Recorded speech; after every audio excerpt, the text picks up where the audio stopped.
नमस्कार. मी सचिन माने. जिल्हा परिषद प्राथमिक शाळा अग्रनिमाळा, तालुका खानापूर, जिल्हा सांगली. प्रथमतः सर्वांना मनस्वी धन्यवाद व्यक्त करतो. महाराष्ट्र म्हणजे जिजाऊंच्या संस्कारांचा, शिवरायांच्या पराक्रमाचा, शंभूराजेंच्या बलिदानाचा, शाहू फुलेंच्या पुरोगामी विचारांचा, डॉक्टर बाबासाहेब आंबेडकरांच्या लेखणीचा, लोकशाहीर अण्णाभाऊ साठेंच्या लोककलेचा वारसदार म्हणजे माझा महाराष्ट्र. शेतकरी, कामगार, कष्टकरी यांच्या घामाने भिजलेली इथली माती आणि 105 हुतात्म्यांचं बलिदान गेलेली ही माती आणि खऱ्या अर्थानं या दिल्लीचं तख्तही ज्यांच्या समोर नतमस्तक व्हायचं ते शूरवीर मराठी मावळ्यांचा महाराष्ट्र. या महाराष्ट्राची मातृभाषा म्हणजे मराठी. प्रथमतः मी मराठी भाषेला नमन करतो, मानाचा मुजरा करतो.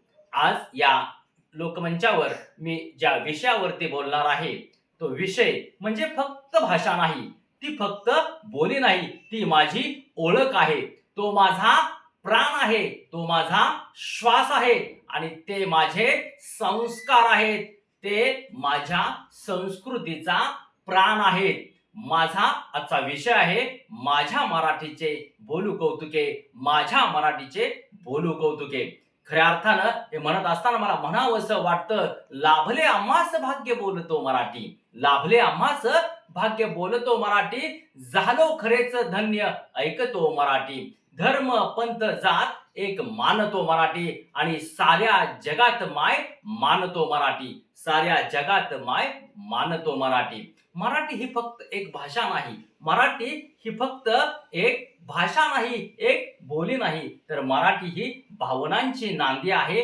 कधी कधी ती संतांच्या ओव्यामधून झुळझुळते, कधी कधी शिवरायांच्या गर्जनेमधून धुमधुमते, तर कधी कधी आईच्या अंगाईमधून ती डुलत असते. अशी माझी मराठी आहे. महाराष्ट्राची माती म्हटलं की साधू संतांच्या पदस्पर्शानं पावन झालेली ही माती. या मातीमध्ये अनेक संत होऊन गेले आणि त्यापैकीच एक संत म्हणजे ज्ञानेश्वर माऊली.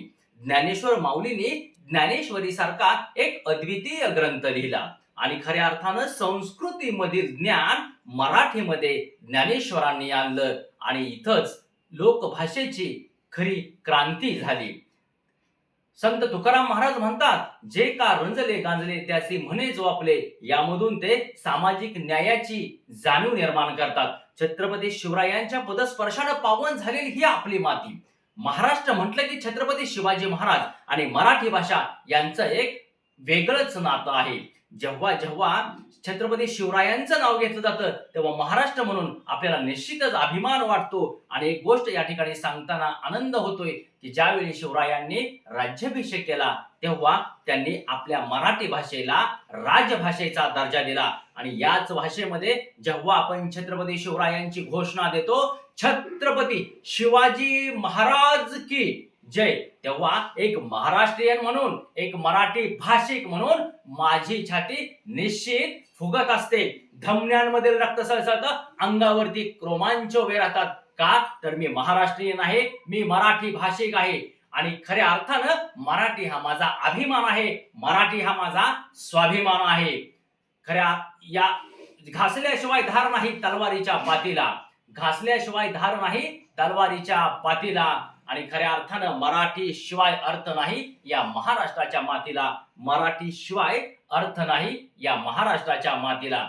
मराठी भाषा ही कुठेच कमी नाही. मराठी भाषा जर आपण पाहिलं तर ज्ञान असेल, विज्ञान असेल, तंत्रज्ञान असेल, प्रशासन असेल, वाङ्मय असेल, या सर्व क्षेत्रामध्ये आपली मराठी भाषा अग्रेसर भाषा आहे. प्रशासनाचं एक उत्तम उदाहरण मला द्यावंसं वाटतं. दिल्ली असेल, राज्य असेल, जिल्हा असेल, तालुका असेल, या सर्वच्या सर्व ठिकाणी प्रशासनामध्ये काम करणारे जर अधिकारी तुम्ही पाहिले, आपल्या जिल्ह्याचे अधिकारी असतील, शिक्षणाधिकारी असतील, सगळेच अधिकारी असतील, तालुका लेवलचे अधिकारी पहा तुम्ही, प्रांत असतील, तहसीलदार असतील, गट विकास अधिकारी असतील, गट शिक्षण अधिकारी असतील, हे सगळे प्रशासनामध्ये काम करणारे अधिकारी ही मराठी शाळेमध्ये शिकलेले मराठी भाषिक अधिकारी आहेत. आणि हेच अधिकारी जेव्हा एका प्रगत भारत देशाचे प्रशासन उत्तमरित्या चालवतात तेव्हा मराठी भाषिक म्हणून आणि एक प्राथमिक शिक्षक म्हणून निश्चितच आमची छाती गर्वाने फुगत असते. ही ताकद आमच्या मराठीची आहे.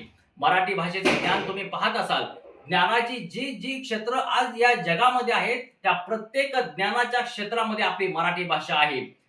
मोबाईल असेल, कीपॅड असेल, ब्लॉग असतील, विकिपीडिया असेल, YouTube असेल, सोशल मीडियावरती कोणतीही ज्ञानाची क्षेत्र असतील त्या सर्वच्या सर्व क्षेत्रामध्ये आपली मराठी भाषा अग्रेसर आहे. आणि खऱ्या अर्थानं या मराठी भाषेमधील मराठी माणसांच्या विषयी सांगताना मला उदाहरण द्यावंसं वाटतं ते छत्रपती शिवरायांचं.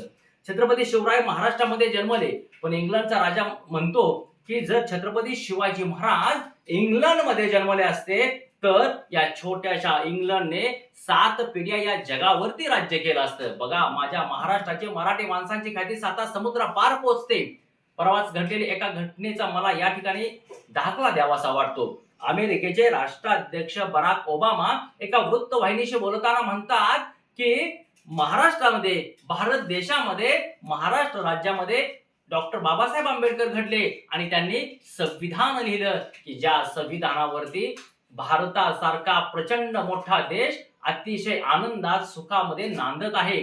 असे जर डॉक्टर बाबासाहेब आंबेडकर अमेरिकेच्या भूमीमध्ये जन्मले असते तर या अमेरिकेनं या सूर्याला सुद्धा डॉक्टर बाबासाहेब आंबेडकरांचं नाव दिलं असतं. ही माझ्या मराठी माणसांची ताकद आणि ही माझ्या मराठी भाषेची ताकद.